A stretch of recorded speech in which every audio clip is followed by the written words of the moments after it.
Bonjour. Aujourd'hui, on se penche sur une question qui nous concerne tous, au fond. Comment est-ce qu'on se construit? Comment notre esprit bâtit-il ce sentiment d'être soi? Et surtout, qu'est-ce qui se passe quand ce mécanisme se grippe? Qui n'a jamais eu cette impression de se disputer avec soi-même, d'être complètement tiraillé entre deux options, comme si deux petites voix se battaient dans notre tête? Eh bien, ce débat intérieur, ce n'est pas juste de l'indécision. C'est en fait un processus psychologique super important, un mécanisme qui révèle énormément de choses sur notre personnalité. Alors, voici le programme pour y voir plus clair. On va d'abord explorer ce fameux dialogue intérieur. Ensuite, on verra ce qui se passe quand ce dialogue est unifié, puis quand il est, disons, un peu déguisé ou carrément absent. Et on finira par le rôle absolument crucial des émotions dans tout ça. Allez, c'est parti.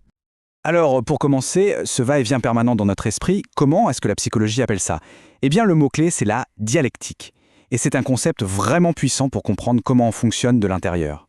La dialectique, en gros, c'est quoi? C'est le processus de l'esprit qui prend une idée, on va l'appeler la thèse, qui lui oppose une idée contradictoire, l'antithèse, et de ce choc, de ce débat, il arrive à créer une nouvelle idée, une synthèse qui intègre les deux. C'est comme ça qu'on avance, qu'on résout nos conflits intérieurs.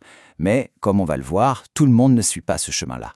Commençons par la base, le fonctionnement le plus répandu. C'est ce que les psychologues appellent la structure névrotique. Alors, pas de panique avec le mot névrotique, ça ne veut pas dire qu'on est malade, ça décrit juste une façon saine et intégrée de gérer ses propres contradictions. Alors, comment ça marche, concrètement? D'abord, le conflit est reconnu. On accepte d'avoir des pensées ou des sentiments qui s'opposent. Ensuite, on ressent vraiment la tension que ça crée à l'intérieur. Et enfin, on arrive à une sorte de solution, une synthèse, qui nous permet de nous sentir unifiés, cohérents. Le conflit est bien là, il est vécu et il est dépassé. C'est ça, la dialectique intégrée. Bon, ça c'est la version où tout se passe bien.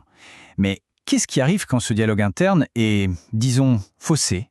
On va voir maintenant deux exemples vraiment fascinants où le dialogue est soit juste simulé, soit complètement éclaté.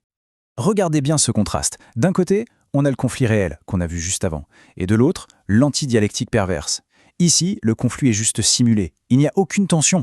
La personne peut affirmer une chose et son contraire sans aucun problème. C'est une stratégie, un clivage opportuniste. On parie sur tout et son contraire, en choisissant ce qui arrange le plus sur le moment. Il n'y a aucune recherche de synthèse, juste du calcul. Pour la structure bipolaire, c'est encore différent. Le conflit est bien réel, la tension est là, mais elle n'est pas intégrée. Elle est étalée dans le temps. C'est comme si les deux pôles de la contradiction ne pouvaient pas exister en même temps. On a donc une phase maniaque, je contrôle tout, suivie d'une phase dépressive, le monde me contrôle. La dialectique est comme effondrée, vécue en deux temps, et c'est quelque chose qui est subi, pas choisi. Ok, on a donc vu un dialogue qui fonctionne et des dialogues qui sont distordus. Mais que se passe-t-il quand il n'y a tout simplement plus de dialogue intérieur? C'est là qu'on entre dans ce qu'on appelle les structures psychotiques. Ce tableau, il résume parfaitement tout ce qu'on a vu. Pour la structure névrotique, la dialectique est reconnue. Pour la perverse, elle est simulée. La bipolaire, elle est vécue dans le temps, elle est subie. Et maintenant, regardons les trois dernières qui sont vraiment un effondrement total du dialogue. Refusée, court-circuitée ou carrément dissoute. Premier cas d'effondrement, la psychopathie. Ici, la dialectique est court-circuitée. Qu'est-ce que ça veut dire? Ça veut dire qu'il n'y a pas de débat interne. Il n'y a pas de temps pour le conflit. La pensée se traduit immédiatement en acte. C'est un passage à l'acte direct qui empêche toute forme de dialogue intérieur de s'installer. Ensuite, la structure schizoïde. Ici, la dialectique est refusée.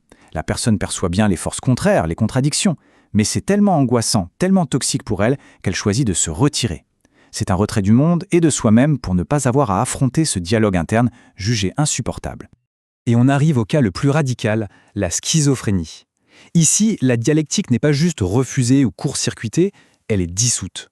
C'est carrément la capacité à tenir une idée et son contraire qui s'effondre. Il n'y a plus de dialogue possible. Ce qui reste, c'est une juxtaposition brute de pensées, de fragments, sans aucune logique pour les relier.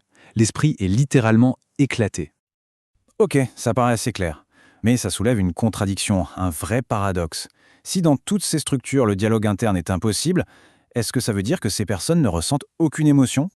C'est la question essentielle. Parce que s'il y a des émotions, il devrait y avoir conflit, non? Si on ressent de la joie et de la tristesse, de l'amour et de la haine, ça devrait créer une tension. Et s'il y a tension, pourquoi la dialectique est-elle impossible? Qu'est-ce qui coince vraiment? Eh bien, la réponse, elle est plus subtile qu'on nous le pense. Le problème, ce n'est pas l'absence d'émotions, c'est l'incapacité à les connecter, à les relier pour en faire un récit cohérent, une histoire qui tienne debout. C'est vraiment le point crucial. Le véritable échec, ce n'est pas de ne pas ressentir d'émotions. C'est l'échec à se les approprier, à les subjectiver, comme disent les psys. La clé, c'est d'arriver à lier des sentiments contradictoires. Est-ce qu'on peut rattacher une émotion à un soi qui continue d'exister dans le temps? Si ce lien symbolique n'existe pas, alors il ne peut pas y avoir de dialectique. Ce schéma montre bien comment le potentiel conflictuel de l'émotion est, en quelque sorte, désamorcé. Pour le psychopathe, une émotion, c'est juste un signal pour agir, pas une source de réflexion. Le pervers, lui, va nier ou projeter ses émotions négatives sur les autres. Le schizoïde, il va les mettre à distance, les intellectualiser. Et pour le schizophrène, les émotions sont complètement déconnectées, elles flottent sans être ancrées dans une histoire personnelle. Et tout ça nous amène à cette idée centrale, cette phrase qui résume tout. La dialectique n'échoue pas par absence d'émotion, mais par impossibilité de lier des émotions contradictoires dans un même sujet continu. Autrement dit, la capacité à ressentir des choses opposées en même temps, tout en sachant qu'on reste une seule et même personne, c'est ça le fondement d'un soi unifié. Ça laisse à réfléchir, non? Finalement, qu'est-ce que la continuité de notre propre dialogue intérieur nous dit sur la nature de notre soi? Peut-être que ce sentiment d'être moi n'est pas quelque chose de figé, mais plutôt un acte créatif de tous les instants. Un travail constant pour résoudre nos propres contradictions.